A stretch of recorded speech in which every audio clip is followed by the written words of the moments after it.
Le philosophe Rabbi Yehuda Halevi nous fait une rencontre entre le roi des Kouzarim et un philosophe. Alors, un philosophe, il y a tellement de systèmes philosophiques, alors pourquoi ne pas les rencontrer tous? Tout simplement parce que ce que va nous faire comprendre Rabbi Yehuda Halevi, c'est que, en fait, tous les philosophes ont une intuition de départ qui est la même. L'intuition de départ qui est celle des philosophes est celle qui est le contraire de la révélation. De quoi s'agit-il? Si on se demande qu'est-ce que c'est que la philosophie? Eh bien, la réponse, c'est très simple. La philosophie, c'est la discipline qui traite de grandes questions sur 3 sujets. Sur Dieu, sur le monde et sur l'homme. Et ce sont ces sujets-là qui sont traités. Alors immédiatement, on peut se dire, mais dans ce cas-là, la philosophie ne sert à rien. Si j'ai une question sur Dieu, eh bien, j'ai qu'à m'adresser à lui. Je peux lui demander est-ce que tu existes ou pas. Je peux lui poser des questions sur son essence. Et puis, si j'ai des questions sur le monde, eh bien, j'ai qu'à interroger celui qui a créé le monde. De même, si j'essaie de comprendre quelle est la nature de l'homme, je n'ai qu'à interroger celui qui a créé l'homme. Et donc, la philosophie, de ce point de vue-là, est superflue. La réponse du philosophe sera, c'est très simple. Je ne sais même pas si ce Dieu existe, mais même s'il existe, je sais qu'il ne parle pas. C'est-à-dire, le Dieu dont la philosophie va traiter est un Dieu qui est incapable de fécondité, incapable de s'exprimer. Il ne dira jamais le mot « je », en hébreu « ani ». Il ne pourra pas le dire, parce qu'il n'est pas une personne à laquelle on peut s'adresser ou qui s'adresserait à sa créature. Il est un concept, il est un être. Ça s'appelle en français un objet, au lieu d'être un sujet. Et donc, la philosophie n'a été possible dans l'histoire qu'à partir du moment où les prophètes ont cessé de parler.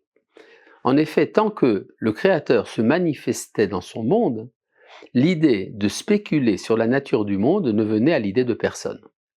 Il n'y avait pas non plus dans l'Antiquité, dans la haute Antiquité, il n'y avait pas d'athéisme, ça n'existait pas.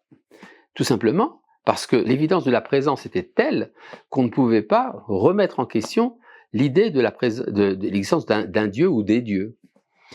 Et à partir du moment où les prophètes se sont tus, c'est là que la mythologie, qui était la manière de concevoir la divinité, a également cessé d'être prise au sérieux, et c'est là que les philosophes ont commencé à prendre le devant de la scène. Et à partir du Moyen-Âge, a été inventée une nouvelle discipline, la philosophie religieuse.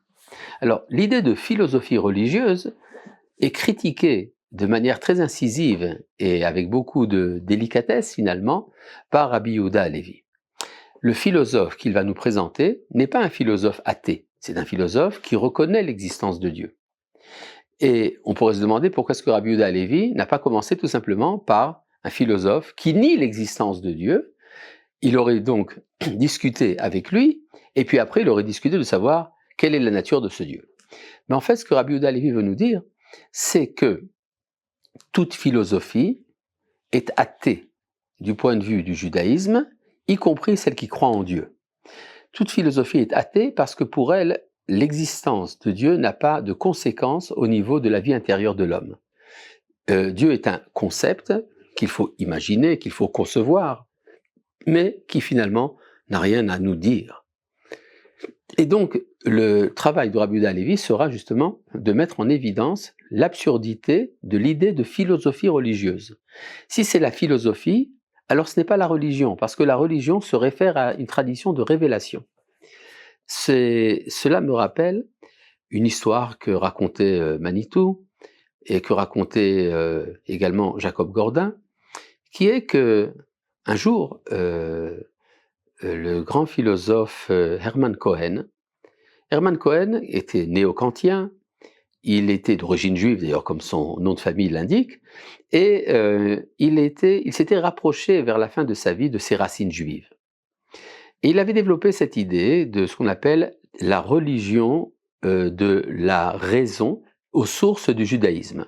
Alors la religion, c'est-à-dire la Torah, de la raison, c'est-à-dire du kantisme, la philosophie d'Emmanuel Kant, et aux sources du judaïsme, ce qui suppose que, en fait, le judaïsme serait la meilleure manière d'appliquer la philosophie et la morale d'Emmanuel Kant. C'est-à-dire, de certaine manière, c'est comme si Moïse, Rabbi Akiva, et le Rambam s'étaient mis à l'étude de la critique de la raison pure et de la raison pratique, et auraient écrit la Torah et la Mishnah et tout le reste. Et un jour, donc, Hermann Cohen, dans une conférence, à l'époque c'était quelque chose d'extrêmement vénérable, la conférence d'un philosophe de ce niveau-là, explique son système devant un public, et un juif, dans l'assistance, pose une question. Quelle est la question? Mais dans votre système, monsieur le philosophe, où est la place pour le maître du monde, qui est le Dieu d'Abraham, Isaac et Jacob, et qui élit son peuple Israël? C'est-à-dire, ce que le juif a voulu poser comme question dès le départ, vous parlez d'un Dieu qui est un concept, et nous parlons d'un Dieu qui est une parole. La réaction d'Hermann Cohen est extrêmement intéressante. Il a fondu en pleurs. C'est-à-dire, il a reconnu, en un moment, qu'il y avait un abîme infranchissable entre la philosophie et la révélation, même quand les termes employés sont les mêmes. C'est-à-dire, même quand le discours du philosophe sera le discours de la tradition, en fait, il ne veut pas dire la même chose. Et quand on lit cela également chez Rabbi Yehuda Halevi, la réaction du roi des Kouzarim, quand il entend le discours du philosophe est extrêmement noble. Il parle d'un Dieu qu'il faut connaître par la pensée, et pour aborder cette pensée, il faut passer par la moralité, et puis pour arriver à la moralité, il faut également établir une sorte de culte à la manière de ceux que les philosophes ont inventés. Et donc, il faut vivre une vie de pureté, de purification de la pensée et du comportement. Et c'est comme ça qu'on s'attache à ce qu'on appelle l'intellect actif, Sechel HaPoel, c'est-à-dire, c'est une vie en fait de contemplation. Et cela est très beau, mais comme disait le Rav Yehuda Léon Ashkenazi, Manitou, le problème des philosophes n'est pas ce qu'ils disent, c'est surtout le problème de ce qu'ils ne disent pas. C'est-à-dire, ce qui manque là-dedans, c'est la révélation tangible d'un Dieu qui s'occupe de moi. Eh bien, ce Dieu est absent dans le discours du philosophe. Or, le rêve du roi était « Oui, mais tes actions ne sont pas agréables à Dieu ». C'est donc qu'il cherche une action qui est celle qu'il faut faire en discriminant une autre action qu'il ne faut pas faire. C'est ça qui finalement va amener le roi des Kouzarim à s'interroger sur les différentes traditions qui parlent d'actions à accomplir. Ce qui va l'amener finalement à rencontrer le christianisme, puis l'islam. Il sera insatisfait et donc finalement il s'adressera à la tradition d'Israël.